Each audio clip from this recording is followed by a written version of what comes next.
Shida imetukumba jana haijatoka ndani ya chama cha ODM.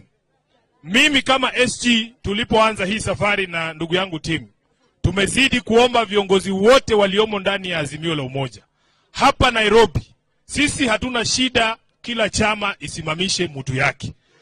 Timu Wanyonyi was the only applicant wa kiti ya governor Nairobi. Shida ya kutompea ticket si ndani ya ODM. Ni rafiki zetu ndani ya Azimio wanasema tungoje kwanza, sijui wanaongea nini. Sasa ngoja nikuambie. Wewe sikiliza. Mimi mwenyewe ni Secretary General na ticket yangu ya Senate haijakuja. Sasa wewe unasema nini? Haya.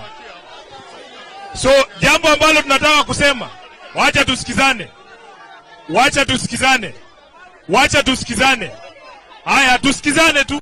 Sikizana.